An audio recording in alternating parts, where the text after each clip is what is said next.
주지사와 부지사, 주검찰총장, 주상하원 의원들을 뽑는 11월 5일 버지니아 선거가 이제 보름 앞으로 바짝 다가왔습니다. 차기 버지니아 주지사가 되기 위해서 민주당에서는 테리 맥컬리프 후보가 나서 있습니다. 민주당의 테리 맥컬리프 버지니아 주지사 후보는 매우 오래된 한인 사회와의 돈독한 관계를 과시하면서 경제 성장, 교육개혁, 교통 개선, 헬스케어 확대 등을 내걸고 한인들의 지지를 호소하고 있습니다. 따라서 이번 시간에는 테리 맥컬리프 민주당 후보를 단독으로 만나서 그의 공약을 들어보겠습니다. What's your priority as a new governor? Our top priority has to be job creation, economic development. Virginia is in a very unique situation. We are the #1 recipient of Department of Defense dollars. We have sequestration here for the year and probably going in for another year. So we're going to see billions of dollars cut from the federal government. The job of the next governor is how do you grow and diversify the economy? And that's what I talk about every day. I've been in business for 42 years. I started my first business when I was 14. We need a governor who's going to work in a bipartisan way, mainstream, to grow, diversify the economy, and with that, an effective transportation system, quality education, and the Medicaid expansion are all important pieces of how we make Virginia #1. Opponent criticized you don't have a specific job growth plan. What's your response? Job creation is about all the folks coming together, working together. We got to have an efficient transportation system. I supported the governor's transportation package. My opponent was against it. $6 billion we now have for transportation. My opponent wants to do a constitutional amendment that will take money out of education from the public schools to go into private schools. I'm not for any money coming out of our public schools. I'm for the Medicaid expansion, which will bring $21 billion back to the Virginia economy. And many Korean Americans today do not have health coverage. With the Medicaid expansion, they will get coverage. It's paid for 100% for 3 years by the federal government. I talk about community colleges.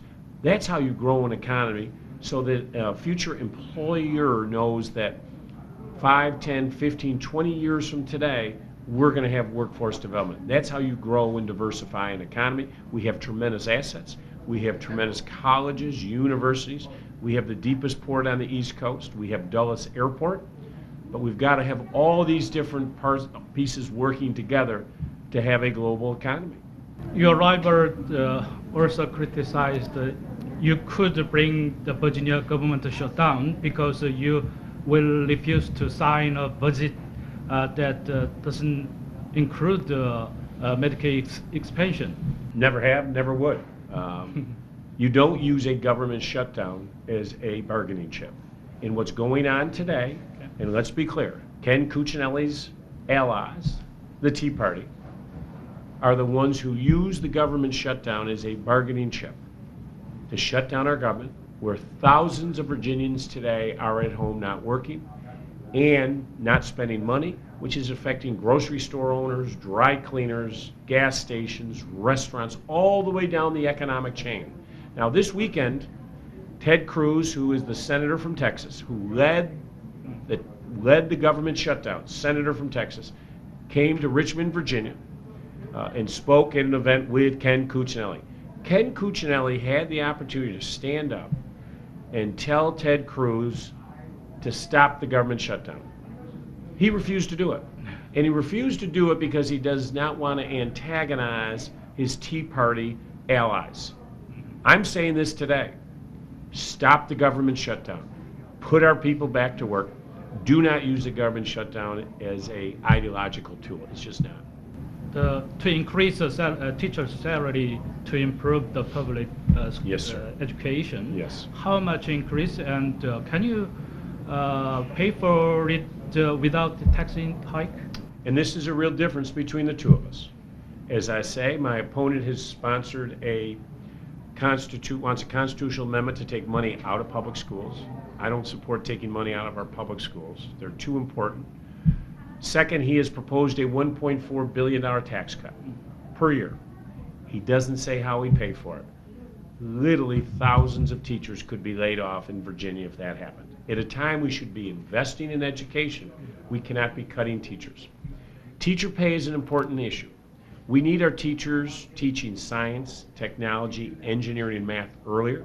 We need to retain the best teachers, and we need to recruit the best STEM teachers. You cannot do that. Today, if you take average Virginia pay to average teacher pay, we rank 50th out of 50 states. We rank dead last.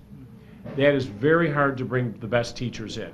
Secondly, thousands of our teachers are nearing the retirement age. How do you replace those teachers? I pay for it, and I'm very specific about this, because it's an important question to ask politicians how they pay for their proposals. The Medicaid expansion will free up $500 million in the general fund, which I can then use for my priorities, and my priorities are teacher pay, reforming the SOLs, pre-K, early childhood development, investing in community colleges, in financial aid at the four-year institutions. Tell us how to fix terrible traffic congestion especially in Northern Virginia. The reason why I think on CNBC we went from #1 in the nation to 5th for doing business. And this is important distinction, because I do believe, I agree with you, I think this is so important. It was a real defining moment this year in Virginia. For 27 years, we could not get any funding passed. This year, Governor Bob McDonnell put forth a plan. Democrats and Republicans came together for the first significant funding in 27 years. I supported the plan. I went to the General Assembly. I spoke twice to the Democratic Senate caucus and twice to the Democrats in the House of Delegates. 4 different times. I supported it. My opponent, Ken Cuccinelli, tried to stop it. He was against it, and at the last minute supported a Tea Party alternative that would have derailed transportation. So let's be clear. On transportation, I was for it. My opponent was against it.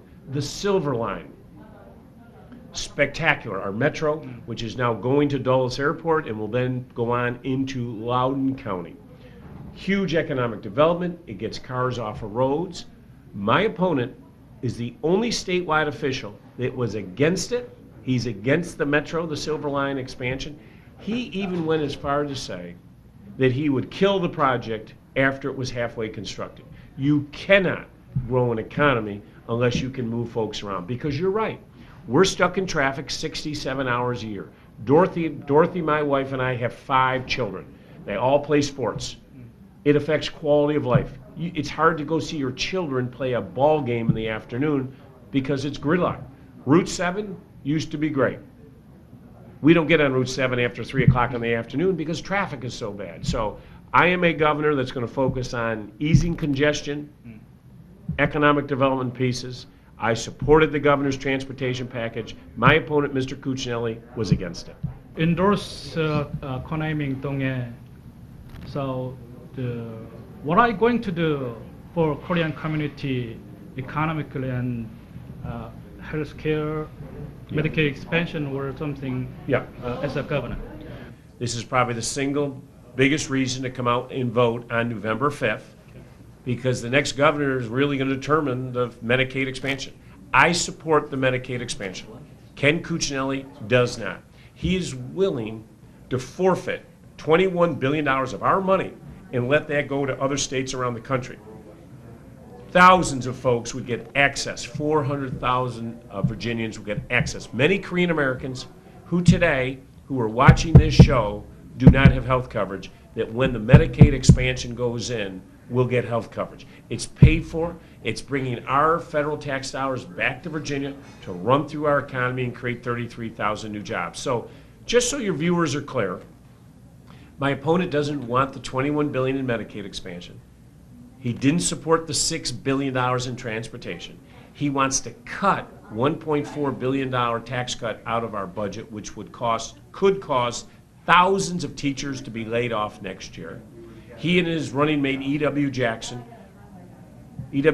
said last week that they believe that the corporate income tax should be eliminated in Virginia. We can't grow and diversify our economy. As governor, I want the Korean American community to know that I will be there for them. I will have an open, diverse government.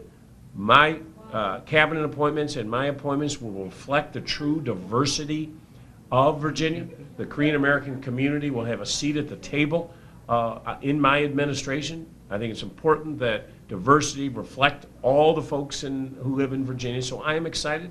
I need your vote. The vote is on November 5th. The stakes are huge, but I want everyone to know that when you elect me as governor, I will work around the clock, 7 days a week, to make sure we're growing, diversifying our economy, and making Virginia open and welcoming with the best education system, Medicaid expansion, and a great transportation infrastructure. Are you willing to give an aid to build a Korean Community Center as a governor? I want everybody to know that I will be a governor that will have the Korean American community's interests at heart. I have a strong relationship with Korea. I was President Clinton's first ambassadorial appointment when he was elected president in early 1993. He appointed me. I was the ambassador commissioner general in Daejeon, Korea, and spent a year back and forth in Korea working together. So I have a long affinity and a long, close relationship with Korea and the Korean American people. So I say thank you and kamsahamnida. Thank you for your Thank time. you. Great to be with you. Thank you.